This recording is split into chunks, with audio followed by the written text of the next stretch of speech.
been a little while since we've heard anything from the Final Fantasy VII Remake progress. The prodigal son. Yes, the game that Square Enix refused to make for so many years. Yeah. And they're in no hurry to get it done. Nope. So what is the major update that came out this past week? Well, that would be the fact that Square Enix is hiring for quote-unquote core members of the remake team. This is not good news. Yeah. Here's exactly what they said in the description, in the job description. This is a translation, by the way.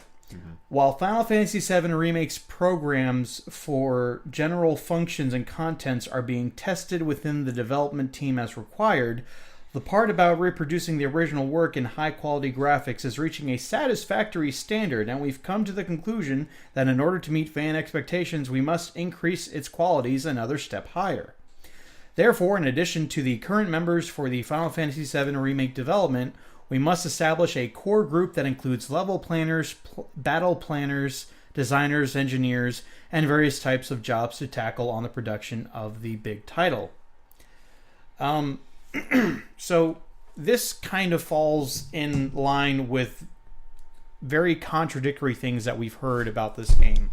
I think at one point we were told that the voice acting was wrapping up on the game, and a lot of people thought, oh, well, that means that it's almost done, because voice acting is one of the final things that you add to a game. Right. That usually means that they're done with like the mechanics and the graphics. Yeah, like the game is running. They're just adding like the cutscenes and the gravy stuff, like sound. Yeah. Like that all comes. It's kind of like a movie. Like you do music and sound last pretty much. Mm-hmm.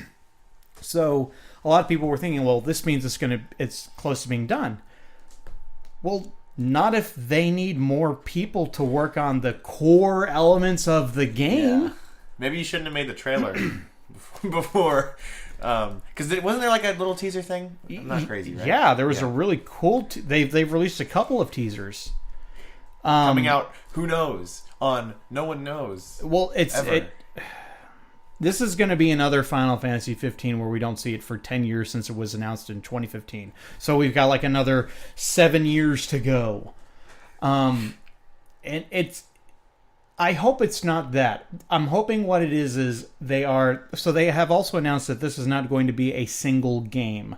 They're going to not do like smaller episodes. They're kind of going to make it almost like kind of like what they did with Final Fantasy 13, where they kind of made it into a trilogy of games, which I'm not the biggest fan of, but at the same time, I can accept that. Like, I can accept, like, well, okay, if you're not going to, if you're going to really take a long time with this, I'd rather you give me the game in chunks rather than I have to wait for 10 years before I'm going to play anything about it.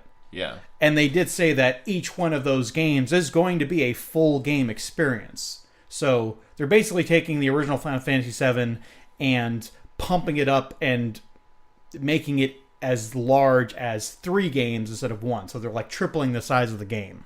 But so they just add a whole bunch of extra story, I guess? Or just content, maybe side stories. There are some things that they would need to change, and because certain parts of the story have been retconned a little bit in other releases in the Final Fantasy VII universe. Like Crisis Core changed a few things, or added elements that weren't in the original game that should be added this time. Like there's a character named Genesis who has a big part to play on Sephiroth becoming evil that is nowhere in the original game because Genesis didn't exist then. Yeah. So it would be nice to... I could have sworn I put this thing on silent. It would be nice to see those aspects actually exist and be brought into this version of the game. However, like you said, they showed a trailer of this years ago at this point. It's been a couple of years since we've gotten anything new to look at trailer-wise. I think last year they gave us a picture. Yay. Yeah, picture. We want a picture. So it's weird. Yeah, it's weird, and it's discouraging because this almost feels like a Zelda game that keeps getting delayed and delayed and delayed, except it's even worse because that happened with Breath of the Wild, right? Breath of the Wild probably could have come out a year earlier, but because they wanted to wait for the Switch to come out, they delayed it for a long time. That happened with Twilight Princess also.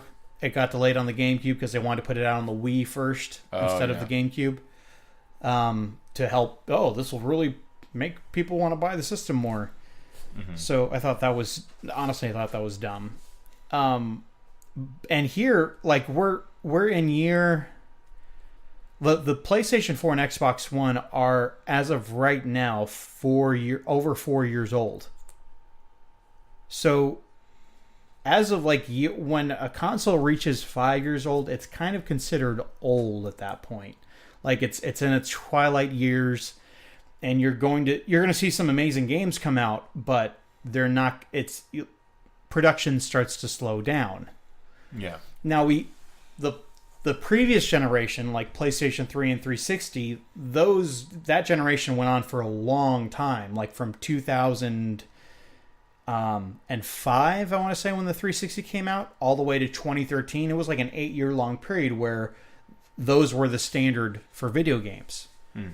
So we might see that, but then again, we're also seeing things like PlayStation 4 Pro and Xbox One X. So this generation has thrown us another curveball where you have all these upgrades, but little branches, and it doesn't seem like consoles at this point, especially with an announcement like this, and we haven't heard anything else for Final Fantasy VII Remake.